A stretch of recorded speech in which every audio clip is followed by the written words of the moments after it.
जिस तरीके से हमारी 23 तलाकशुदा और परिपक्व बहनों को भी इस योजना का लाभ मिलेगा। योजना अंतर्गत हुए लगभग 1 करोड़ 25 लाख से अधिक पंजीयन है। 10 जून को जमा होने वाली समग्र सशक्तिकरण की रिकॉर्ड 1,02,976 करोड़ की रुपये की प्रावधान राशि को किया है। 2023 लिए रखे गए 8,000 करोड़ रुपए। मातृ मृत्यु दर में शिशु और मृत्यु दर को न्यूनतम करने का लक्ष्य जो है 177 समूहों के माध्यम से अभी भी बहुत स्वसहायता है। और आप सब देखते हैं कई बार बड़े बड़े जब सम्मेलन हमारे स्वसहायता समूह के होते हैं, हमारी बहनें खुद रोजगार के में जो फंडिंग है वो हो रही है। अब हम सब जानते हैं कि कांग्रेस के राज में वादे हुए, लेकिन बहुत सारी चीज़ें नहीं हमारी बहनों की हुई है। जिस तरीके से उस सरकार ने झूठे वादे करके उनको ठगा, मैं मानती हूँ कि बेटियों को और बेटियों को जो लिंग अनुपात था, हम कि पहले बेटियों का लिंग अनुपात बढ़े, और आज खुशी इस बात की है कि लिंग अनुपात जो है बहुत बढ़ोतरी हुई है और आज बहुत डॉक्टर भी बनना। जिस परिवार में पढ़ाने को पैसे नहीं, लेकिन वो सरकार पढ़ा रही है उन बच्चों को। विदेशों में भी बच्चे पढ़ रहे हैं, भेज रहे हैं, अच्छे स्वास्थ्य के लिए बच्चों की चिंता कर रही है। तो कहीं ना कहीं महंगाई में नहीं मानती, किसानों के खाते में डायरेक्ट। और सबसे अच्छी बात है कि बिचौलिए जो थे वो बिल्कुल खत्म, डायरेक्ट खाते में पैसे लोगों के आ रहे हैं। तो ये बहुत अच्छी बात है और सब खुश भी हैं। और मैं नहीं मानती कि जब हम देश उन्नति करता है, प्रगति करता है, आज हम लोग भी पहले जो चीज़ खरीदते थे, हम स्वयं कहते हैं, अगर हम स्वयं काम करते हैं तो हम कहते हैं कि नहीं हम पहले इतना ले, लेकिन हमको बढ़ा के पैसा चाहिए। तो ऐसे ही हम जब हमें सुविधाएं मिलती हैं तो मुझे लगता है सुविधाओं के साथ साथ थोड़ा सा तो बढ़ोतरी कहीं ना कहीं होती है। कहीं ना कहीं ये मान लिया गया 2023 का जो चुनाव है भाजपा के पक्ष में रहेगा। बिल्कुल 100% रहेगा। भारतीय जनता पार्टी की सरकार बनेगी। सिलेंडर कम हो पाएगा कि नहीं हो पाएगा?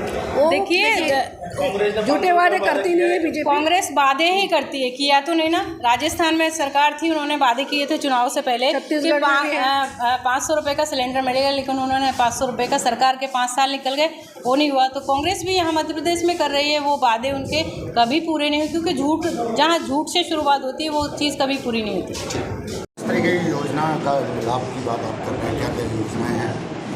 आज हमारा महिला मोर्चा का जो ज़िलों के प्रभारी बनाए 57 ज़िलों में एक प्रेस वार्ता की गई है। उसी के तहत आज ग्वालियर ज़िले की प्रेस वार्ता हुई है। आप सब उसमें आए।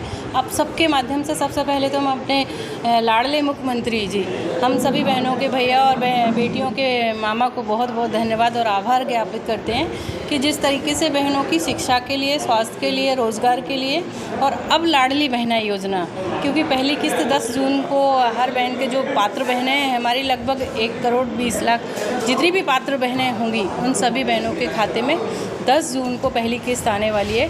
तो आप सबके माध्यम से माननीय मुख्यमंत्री जी को बहुत बहुत धन्यवाद देती हूँ। और बहनों को सशक्त करने के लिए, बेटियों को शिक्षित करने के लिए, उनको रोज़गार मिले, इन सब पर चर्चा आज आप सबके बीच रखी है। हम बेटियों का लिंग अनुपात की भी बात रखी है, क्योंकि बहुत लंबे समय से हमारे यहाँ पूरे देश में बेटियों का जो रेशो था बेटों की तुलना में कम था, लेकिन अब बहुत सुधार हुआ है। उसके लिए भी मैं सामाजिक सभी लोगों का भी और माननीय मुख्यमंत्री जी के जो प्रयास रहे हैं बेटियों को, क्योंकि कई बार जब बहनों को संबल मिलता है तो निश्चित तौर पर परिवार भी उसमें आगे अपनी भागीदारी निभाता है। और बेटी, जिस तरीके से हमारी बेटियों के लिए जन्म से लेके लाडली लक्ष्मी योजना शुरू की और मुख्यमंत्री कन्यादान योजना तक, उनके विवाह तक की चिंता हमारे माननीय मुख्यमंत्री जी ने की है। तो बहनों और बेटियों को सशक्त और उनके सशक्तिकरण की जो बात हमारे लाडले मुख्यमंत्री जी करते हैं, तो मैं उनको धन्यवाद देती हूँ।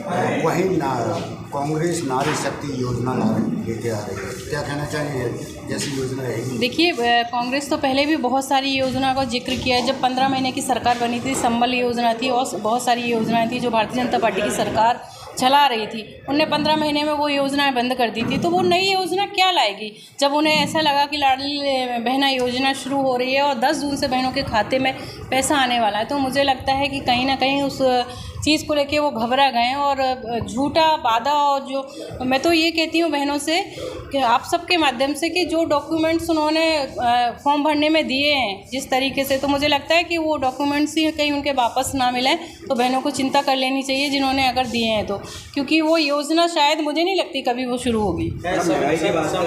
तो बीजेपी के राज में भी करनी होगी। लगातार महंगाई बढ़ती जा रही है, गरीब लोग परेशान हो रहे हैं, बेरोजगारी की बात करें तो वो भी आत्महत्या की कगार पर है, किसान परेशान हो रहे हैं लगातार। गैस सिलेंडर जो है कांग्रेस की सरकार में जो 800 रुपये का मिलता था 1300 रुपये में 1200 रुपये का गैस। कि बहुत सारी चीज़ों में सुविधाएं लोगों को मिल रही हैं और ऐसा नहीं कह सकते आज गरीब